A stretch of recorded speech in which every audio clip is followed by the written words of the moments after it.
going to be showing you guys how to create an animated object for CryEngine 3's SDK version 3.4.3, which is the most current for me. This will require you to have the CryEngine 3 exporter plugin installed in 3ds Max. I'm using 2012. I believe 9 and up are pretty much the same. Those are the only ones I've used. I'm not going to be doing a texturing tutorial on this one. I'm going to make it a little second part, but I'll be using the same object. So look out for the texturing tutorial, and I'll show you how to do that part. I have my SDK just extracted to C in its own folder.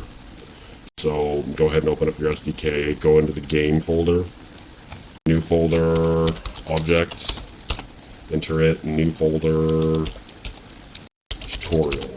Go and open it up. Now this is going to be where we're going to save our max file and export our animated object, and where our textures will be located in the. It's going to be pretty basic. I'm going to enable snap toggle just because.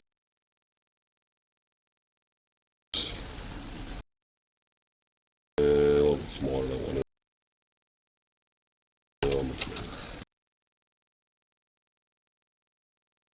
Yeah, that should do.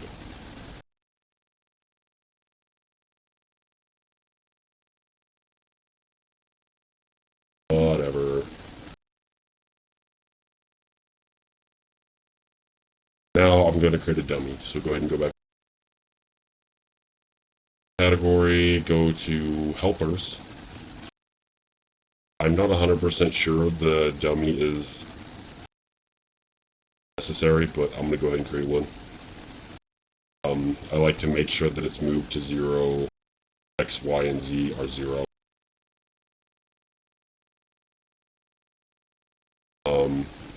Once you have the dummy and 2 objects, we're not going to be animating all 3 of these. We're only going to be animating 1 of these, but all 3 can completely be animated. I'm only going to make the ball move in this tutorial.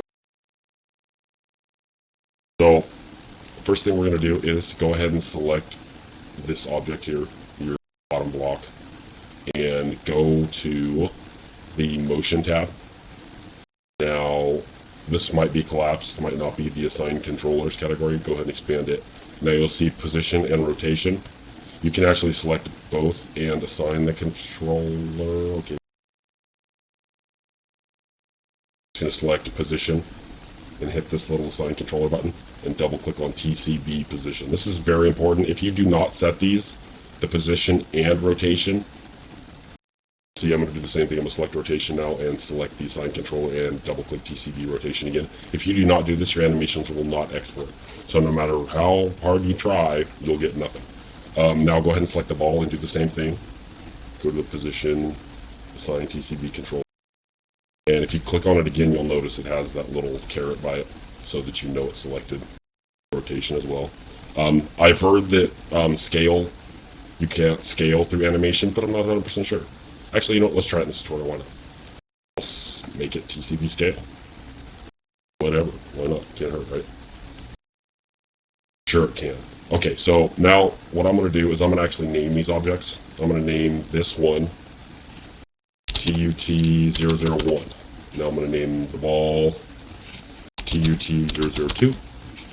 And the dummy object, we're going to name this animated, all lowercase, object, capitalize the O.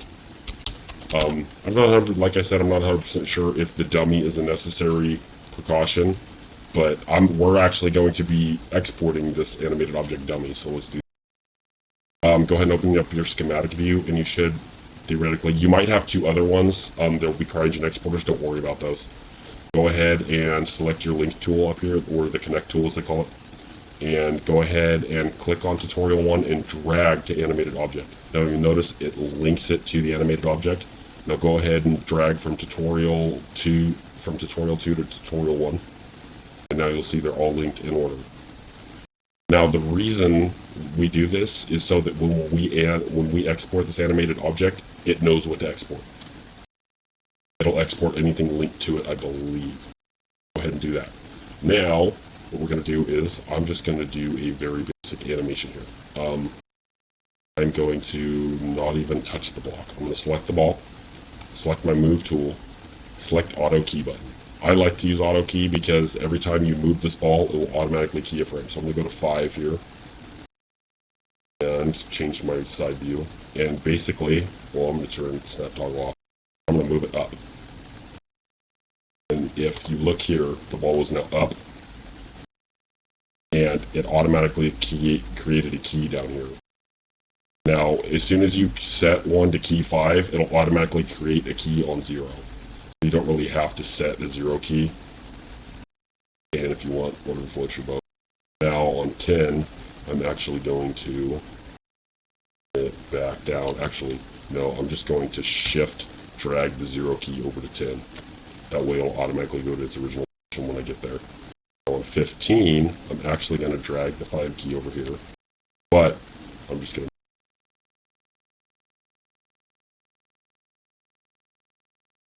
bounces me twice so far.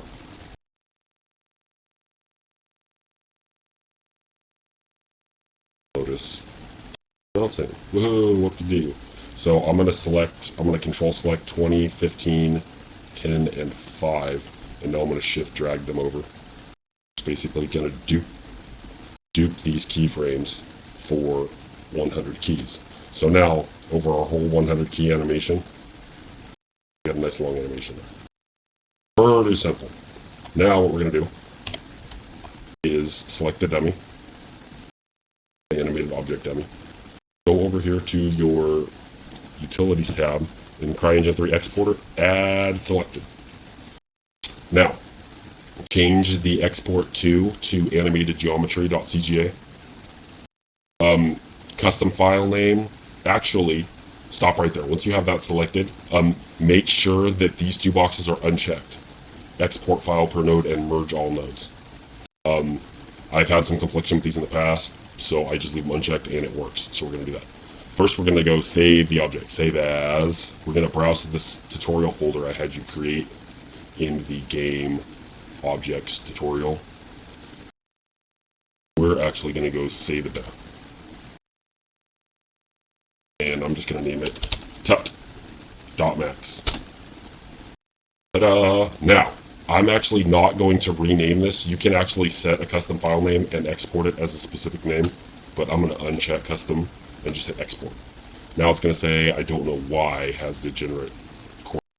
Stupid considering the fresh object. Now, if you look in our tutorial objects folder, we have the max file, which is just what we see here, our project that this created. And the script log is actually used by Max when it exports our animated object. This CGA is the animated object file. So that's pretty much all you need for that. As far as texturing, I'll have that in the next tutorial, but I'm going to go ahead and fire up. Oops, I just launched the wrong sandbox. My bad. I'm actually going to here to bin64 and open up.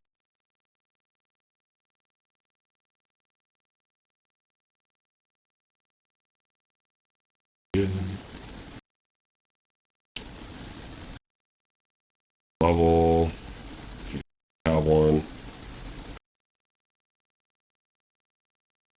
Now, I've never actually used this version of the editor, so if we have any problems, I guess we're going to find out.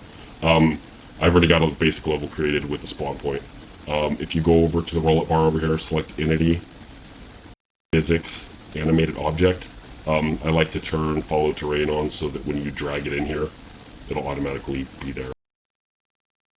Go ahead and set it in its place. Now, in the roll-up bar, if you go to the Object Properties, you'll see here Model. I'm going to go ahead and change this model.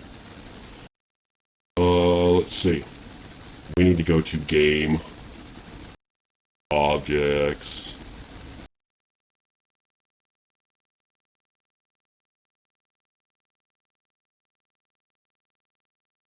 Tutorial. Duh, right in front of me.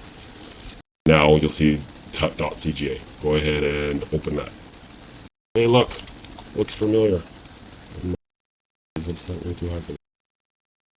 Oh, gosh. Yeah, okay.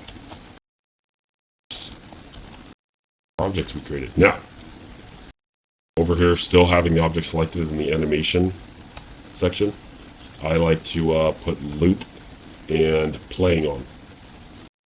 Look at there. Now, does have physicalize after animation? I don't know what that is. You can actually change the speed in here too, like 0.1. Make it super slow. Now, you'll notice if we go in game, I can walk right through it. There's no physics on it. Can't even shoot it. That's because we haven't physicalized the texture to it yet. In the next tutorial, we'll do that. So, that's basic animated object. And hope to see you guys for the texturing tutorial. Oh gosh, I'm stuck. There we go.